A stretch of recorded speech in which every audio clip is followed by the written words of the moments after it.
Okay, I am going to do something tonight I haven't done in a while, and that's do an Impact Wrestling review for January 31st, 2013, hailing from Manchester, England.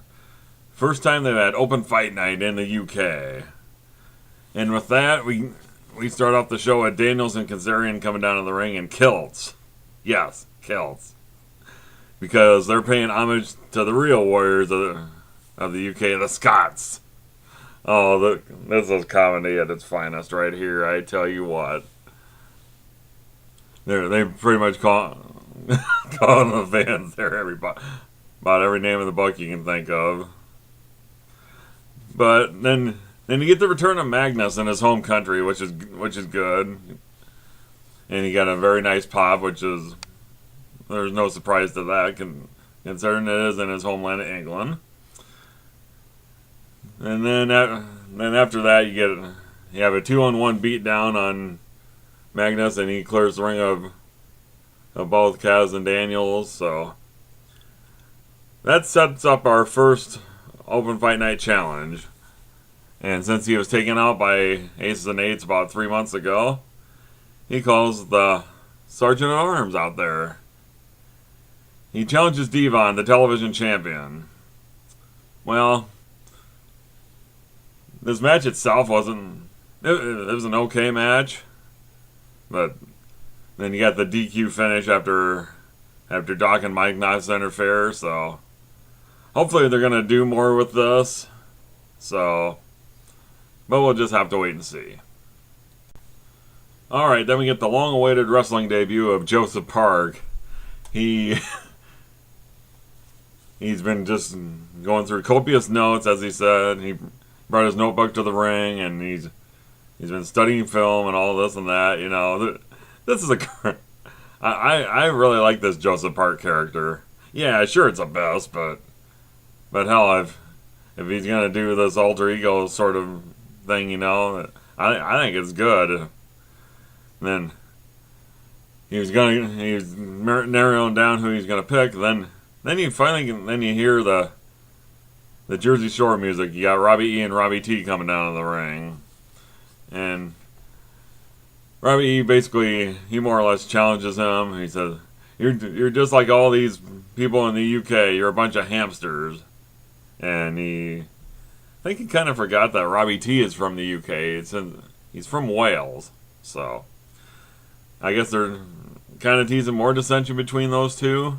I really hope they break them up like really soon. But anyway, Joseph Park ended up winning with a second rope splash, and he won his debut. So I hope they keep this going. Joseph Park FTW. All right, then you have an appearance by the greatest man who ever lived, A.W. Austin Aries, and Bobby Roode, the It Factor, coming down to the ring. And they say they keep getting robbed. So they want to collect all the gold in TNA, starting with the knockout title. Oh god, that was awesome. Then they talk about the easiest titles to win in TNA, the tag team titles, which then brings out Team Stereotype, Chavo Guerrero and Hernandez, and basically said you got to be a team to get a shot at these tag team titles. So basically, Aries says that hey, if we win, we get a shot at the title. So Chavo says, how about a fight? So we get A-Double against Chavo Guerrero. Match was actually pretty decent. You get a little bit of distraction by Bobby Roode, who climbs up on the apron, which brings in Hernandez, and then Aries hits the drop kick in the corner, then hits the brain buster and gets the victory. So A-Double's your winner. And, you know, I really hope that they do put the straps on Roode and Aries, because as far as makeshift tag teams go, this is a great tag team. So I think this would be a really good idea for TNA to do such a thing. All right, then your 1 hour main event segment is Bully Ray and his wife Brooke Hogan coming down to the ring. They just talk more about how Hogan needs to reinstate Bully Ray after what happened to him at their wedding. And which brings out the Stinger, and Stinger gets a big Hogan chant going. And then finally the Hulkster ends up coming down to the ring, and as you would expect, it's all about family now, dude. So Bully Ray gets reinstated, as you would have thought, and then he also announces a tag team match for next week. We know some dude. It's gonna be Bully Ray and the Stinger against 2 members of Aces and Eights in a table match, brother. So then finally we get Dixie Carter's major announcement that she announced on Twitter earlier today.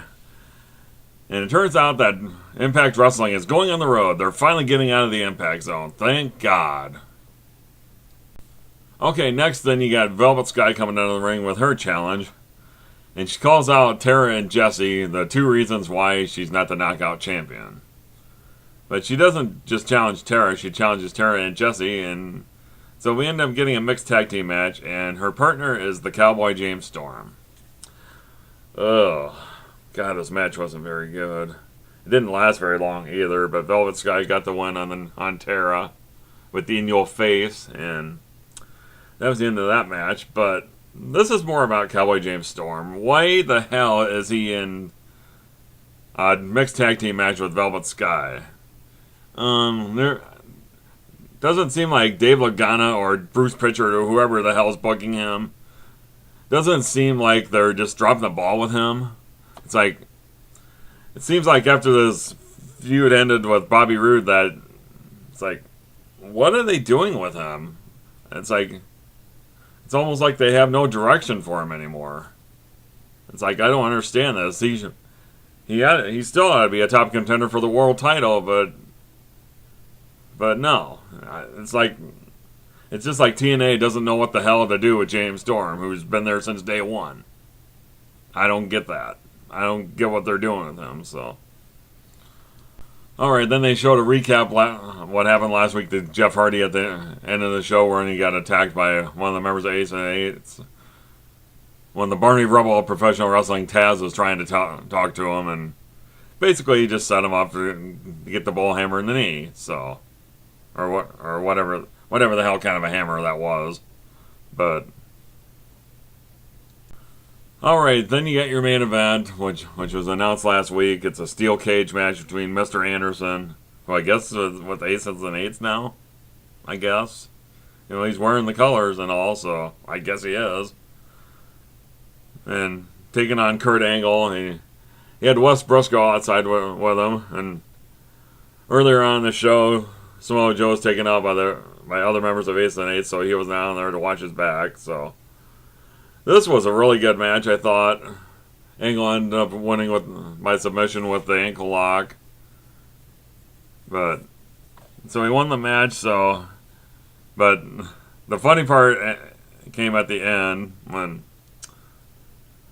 Wes Briscoe came into the cage and he locked it, and there's another member of Ace Eights that was climbing over the cage, and he got in, takes off his mask. And it's Garrett Bischoff.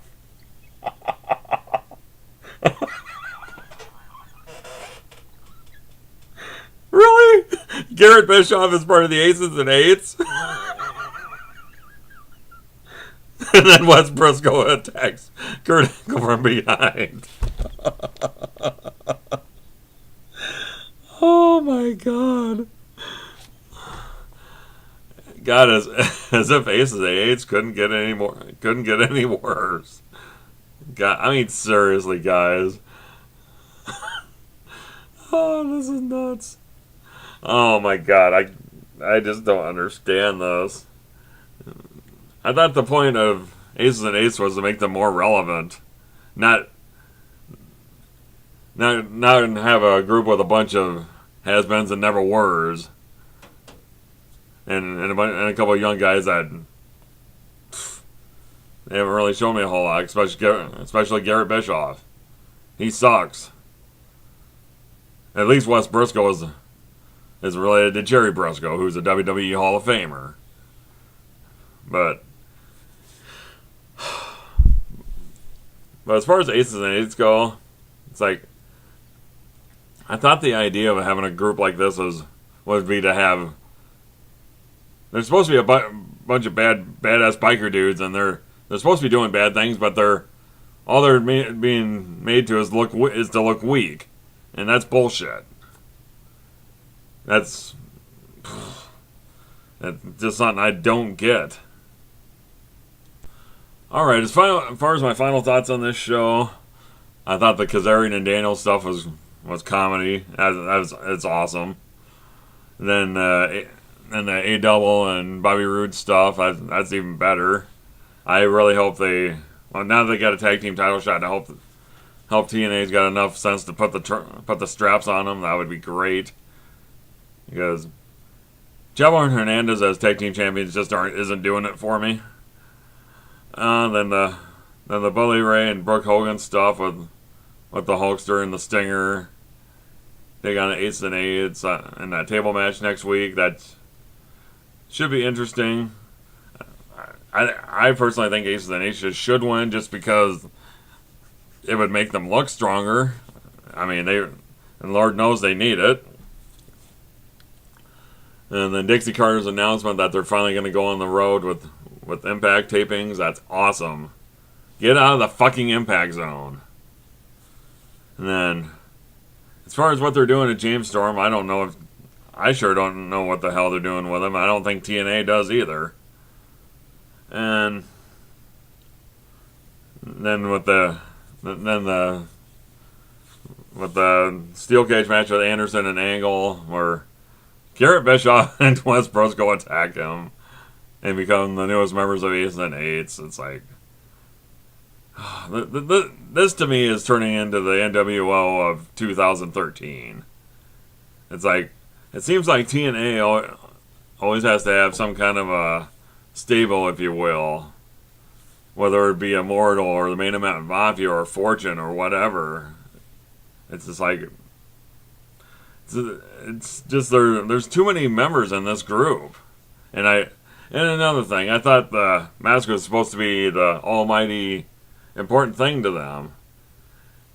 And another thing, they should be doing badass things. They're supposed to be badass biker dudes, and they're just being made to look weak. Seems like they're losing more than what they're winning. So hey, but anyway, I am Marvelous Mark signing off for now, and I will talk to you later. So long.